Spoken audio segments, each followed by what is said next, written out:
At sakali man kayo ay mahirapan, lalo na sa hamon na magpatawad, sa hamon na magbigay, tandaan natin yung sinabi ni St. Peter sa second reading ngayon.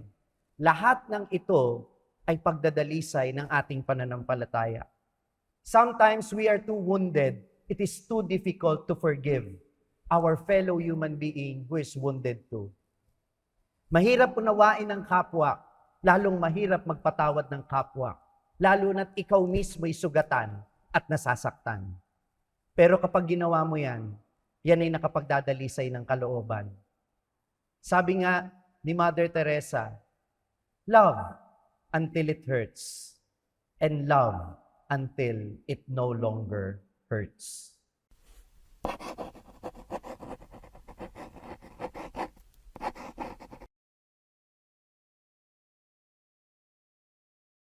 The Lord be with you. A reading from the Holy Gospel according to John. On the evening of that first day of the week, when the doors were locked where the disciples were for fear of the Jews, Jesus came and stood in their midst and said to them, "Peace be with you." When he had said this, he showed them his hands and his side. The disciples rejoiced when they saw the Lord. Jesus said to them again, "Peace be with you. As the Father has sent me, so I send you." And when he had said this, he breathed on them and said to them, "Receive the Holy Spirit. Whose sins you forgive are forgiven them, and whose sins you retain are retained." Thomas, called Didymus, one of the 12, was not with them when Jesus came. So the other disciples said to him, "We have seen the Lord." But he said to them, "Unless I see the mark of the nails in his hands, and put my finger into the nail marks, and put my hand into his side, I will not believe." Now, a week later, his disciples were again inside, and Thomas was with them. Jesus came, although the doors were locked, and Jesus stood in their midst and said, "Peace be with you." Then he said to Thomas, "Put your finger here and see my hands, and bring your hand and put it into my side. And do not be unbelieving, but believe." Thomas answered and said to him, "My Lord and my God." Jesus said to him, "Have you come to believe because you have seen me? Blessed are those who have not seen and have believed." Now Jesus did many other signs in the presence of his disciples that are not written in this book. But these are written so that you may come to believe that Jesus is the Christ, the Son of God, and that through this belief you may have life in his name. The Gospel of the Lord.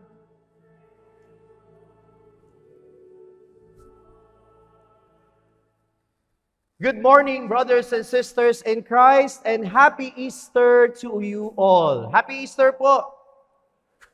Can we greet one another, Happy Easter? Alam nyo, nung bata ako, at siguro kayo din nung bata kayo, ayaw po ninyo na nasusugatan kayo. Yung iba nga dyan, nasugatan na. Umiiyak na.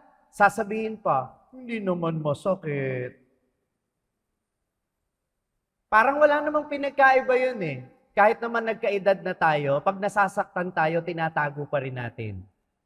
At yung mga peklat ng sugat natin, kung ano-ano pa nga pinapahid natin para lang mawala. Pero ang totoo, ang sakit ay palaging nandyan. At ang pagiging sugatan ay hindi natin maiiwasan. Kaya, nakaaantig ng kalooban na ang Panginoong muling nabuhay ay nagpakita sa kanyang mga alagad na nandun pa rin yung kanyang mga sugat. Perhaps, Jesus could have all these wounds removed at once. Pwede naman siguro niyang alisin sa kanyang muling pagkabuhay ang mga marka ng sugat sa kanyang katawan at ito'y paghilumi na lang kaagad. Kaya ba ng kapangyarihan ng Diyos yon? Kaya yon. Pero ipinakita niya ang sugat ng kanyang katawan sa kanyang mga alagad, sapagkat ang mga sugat na ito ay tanda ng kanyang dakilang pagmamahal para sa atin. He loved us that much, that painful. Kaya nung ipinakita niya ito sa kanyang mga alagad, sila'y tuwang-tuwa. Hindi lang dahil yun ay tanda ng kanyang pagmamahal, sila'y tuwang-tuwa dahil kahit tinalikuran nila si Jesus nung siya'y nahihirapan at pinapatay sa krus, si Jesus pa ang pumunta sa kanila to give them the assurance of His love and His peace. Siguro po, kung ako yung alagad, gustuhin ko na lang na wag na lang kaming magkita ulit ng Panginoon kasi nakakahiya dahil tumakbo ako nung siya'y nahihirapan. Pero hindi ganun ang Panginoon. Hindi siya naghihinanakit, hindi siya nagtatampo kahit tumalikod tayo sa Kanya. Kahit nakasarado pa ang pinto ng ating puso, kagaya ng pagkakasara ng mga pinto doon sa kinaroroonan ng mga alagad, papasok at papasok siya sa ating kalooban, sa ating mga puso, para sabihin sa ating lahat, anak, kahit talikuran mo ako ng ilang beses, ganong karaming beses din kitang lalapitan at yayakapin. Dahil hindi mababago ang pagmamahal ko sa iyo, kahit mabago ang pagtingin mo sa akin. God will always understand us, even if we do not understand Him. And because of misunderstanding Him, we turn our backs on Him. Kahit tinatalikuran natin siya dahil hindi natin siya maintindihan, patuloy niya tayong haharapin at iintindihin. Amen po ba yun? And that is the message of our gospel today. Pinapakita niya sa atin ang kanyang mga sugat upang ipaalala sa atin na iintindihan niya ang pagiging sugatan natin bilang mga tao. And He assures us of His forgiveness. Kaya sana kahit Pasko na ng muling pagkabuhay, wag ho kayong mahihiyang magkumpisal. Kuminsan po iniisip natin, siguro hindi na ako mapapatawad ng Panginoon kasi ang tagal ko nang hindi humihingi ng tawad sa Kanya. Siguro hindi ako mapapatawad ng Panginoon kasi ang bigat-bigat ng kasalanan ko sa Kanya. Yun ang akala mo. Huwag mong limitahan ang awa ng Diyos sapagkat ang awa niya ay walang hanggan. And that is why this Sunday is also called Divine Mercy Sunday, for us to appreciate that limitless understanding and mercy of God towards us. Walang hanggan ang pangunawa ng Diyos sa atin. Kaya nga pangunawa, understanding, sa Tagalog, unawa, una, awa. God is first merciful to us, and for that reason, He understands each and every one of us. Do I hear an amen? Mapapatawad tayo ng Panginoon dahil nauunawaan niya tayo. And it is a challenge for all of us to try to understand one another also.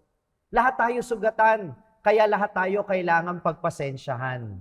Kaya nga, una, ipinagkatiwala ni Jesus sa kanyang simbahan ang kapatawaran ng mga kasalanan.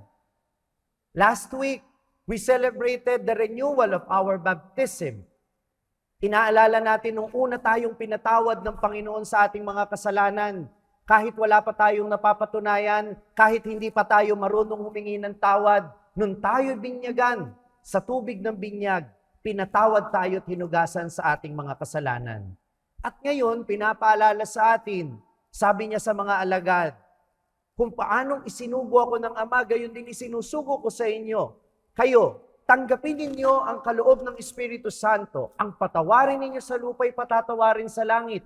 Ang hindi nyo patawarin ay hindi nga pinatawad. And what does it mean?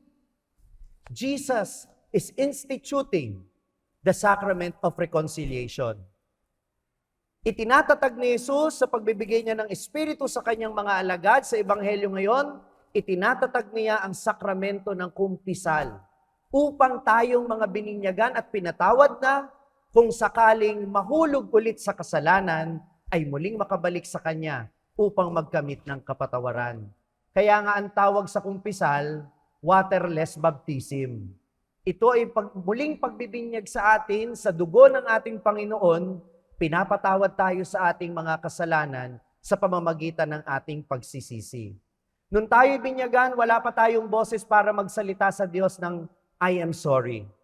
But now we are given the confession so that we can say sorry to the Lord by admitting our sins. Do I hear an amen?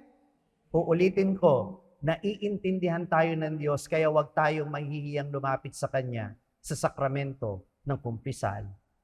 Secondly, we are all wounded, and the church is wounded. Kaya nga sa Ebanghelyo ngayon, nagkakatipon yung mga alagad. Kagaya nating lahat na nagtitipon ngayon. Because we, the church, is the body of Christ. Sugatan din tayo. Ang mga miyembro nito ay sugatan. Kung titingnan ninyo ako, ako'y makasalanan. Kung titingnan ninyo yung mga naglilingkod sa simbahan, makasalanan din po yung mga yan. Kung titingnan ninyo yung katabi ninyo, kung mukha mang mabait yan, makasalanan pa rin yan. Tama o mali? Kaya kailangan natin pang-unawa. Kaya kailangan natin ng pang-unawa at pagtutulungan. Yung asawa mo, kailangan mong unawain yan. Sugatan yan eh. May mga pagkukulang yan. Kulang-kulang yan. Ba't kayo natatawa? Totoo hindi? Kaya kailangan ng pangunawa. Yung mga anak ninyo, di ba? Ganon din. Sugatan. May kulang. Mga kasamahan nyo sa trabaho. Lahat ng tao sa paligid natin, sugatan.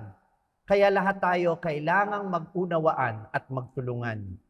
In the first reading, we have heard the church as a community helps one another by sharing their resources. Nagtutulungan sila kaya walang mahirap. Lalo na ngayong panahon ng krisis, sana magtulungan din tayo sa isa't isa. Kung meron kayong mga kapitbahay na alam ninyong hirap na sa buhay dahil sa taas ng mga bilihin ngayon, sana kung may sobra kayo, maibahagi ninyo sa kanila. Mamaya may second collection tayo for the charitable institutions of our diocese, for our rehabilitation centers. Sana tumulong din tayo. By sharing our resources, we become healers of one another. Amen ba yun? Magtulungan tayo. And we will not only help one another through material means. Hindi lang sa pagtulong sa mga material na bagay. Ang mga unang Kristiyano, pinagdadasal nila ang bawat isa. Sama-sama silang nagtitipon sa simbahan para ipagdasal ang isa't isa. That is why whenever we attend the Mass, we have the prayers of the faithful. You do not only pray for your specific intentions, we pray for the intention of one another. Tama? So we are helping one another. We are healing one another. Kahit pare-pareho tayong sugatan, tayo din ang pare-parehong nag-uunawaan at nagtutulungan. At sakali man kayo ay mahirapan, lalo na sa hamon na magpatawad, sa hamon na magbigay. Tandaan natin yung sinabi ni St. Peter sa second reading ngayon. Lahat ng ito ay pagdadalisay ng ating pananampalataya. Sometimes we are too wounded. It is too difficult to forgive our fellow human being who is wounded too. Mahirap unawain ng kapwa, lalong mahirap magpatawad ng kapwa, lalo na't ikaw mismo'y sugatan at nasasaktan. Pero kapag ginawa mo yan, yan ay nakapagdadalisay ng kalooban. Sabi nga ni Mother Teresa, love until it hurts, and love until it no longer hurts. Kapag nasasaktan ka ng paulit-ulit, dahil pinipili mong umunawa, magpatawad at magmahal, unti-unti ding nahuhugasan ang puso mo. Dahil sabi ni St. John Paul II, ang luha sa mga mata, kapag ito'y bumuhos sa ating puso, nakapagdadalisay ng ating kalooban. Kaya sana, ngayong Pasko ng muling pagkabuhay, hayaan nating mahugasan ng awa ng Diyos ang ating puso at nawa ang ating pagiging maawain sa iba ay makapaghugas din ng ating mga kasalanan. Ngayong Divine Mercy Sunday, we do not only adore Jesus, the Divine Mercy, but let us allow Jesus to use us to be channels of His mercy. Amen.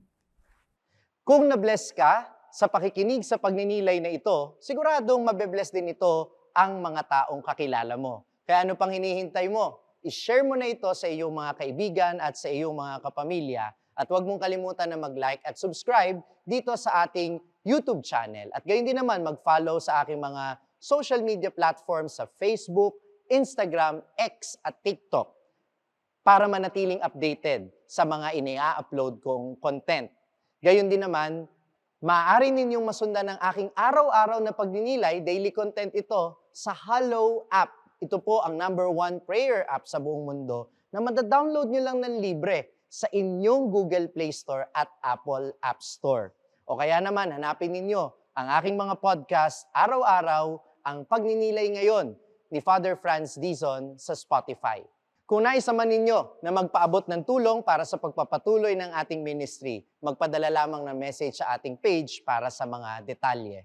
Muli, ako po si Father Franz Dizon ng Sa Madaling Sabi, mula po dito sa parokya ng San Martinan Tours, Pandiocesis na Dambana ng Mahal na Poon ng Cruz Sawawa, Bocaue, Bulacan. Mga ka-SMS, let us share the message of salvation.